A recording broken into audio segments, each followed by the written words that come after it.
نجيب محفوظ سنة 1959 نشر رواية عبارة عن حلقات في جريدة الأهرام. والرواية ديت كانت جريئة شوية عشان كانت عبارة عن إسقاط لحاجات كتير سياسية ودينية واجتماعية. المهم الرواية ديت جت جريئة حبتين، والموضوع قلب الأزهر ورجال الدين وطلبوا بوقف الرواية ديت وقتها، بس محمد حسنين هيكل أصر اللي هو يكملها. المهم بقى قبل ما تتنشر في كتاب لوحده، جه حسن صبري الخولي الممثل الرسمي للرئيس جمال عبد الناصر وقال لنجيب محفوظ ما تنشرش الرواية ديت في مصر إلا بعد موافقة الأزهر. ونجيب محفوظ وافق ونشر الرواية ديت في لبنان، والموضوع خلص لغاية كده. سنة بقى 1988 يتفاجئ الناس إن نجيب محفوظ ياخد جايزة نوبل كأول واحد عربي ياخدها. وكمان اللجنة بتاعت نوبل أشادت برواية أولاد حارتنا مع إنه فاز بسبب الثلاثية، ورواية أولاد حارتنا تطلع للنور تاني. وفي نفس السنة ديت الكاتب الهندي سليمان رشدي عمل رواية اسمها آيات الشيطان.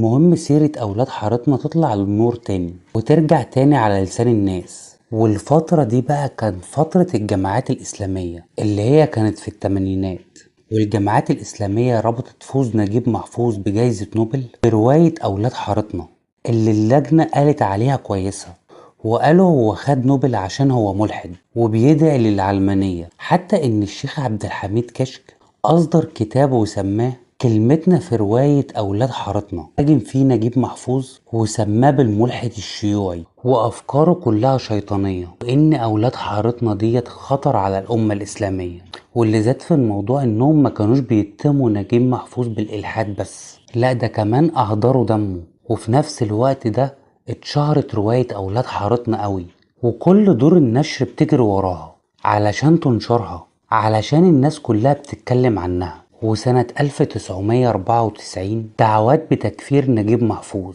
الكلام ده حمس شوية شباب على قتل نجيب محفوظ، وخطتهم انهم كانوا يستنوه قدام بيته ويقتلوه. خلوا نجيب محفوظ خارج من بيته وضربوه بالمطوة في رقبته. بسرعة راح نجيب محفوظ على المستشفى ودخل الطوارئ وقعد جوه 6 ساعات. بسرعة اتفتح تحقيق واتقبض على 16 واحد متهمين في القضية ديت، في منهم اللي خد اعدام، وفي منهم اللي خد 7 سنين، وفي منهم كمان اللي خد 3 سنين.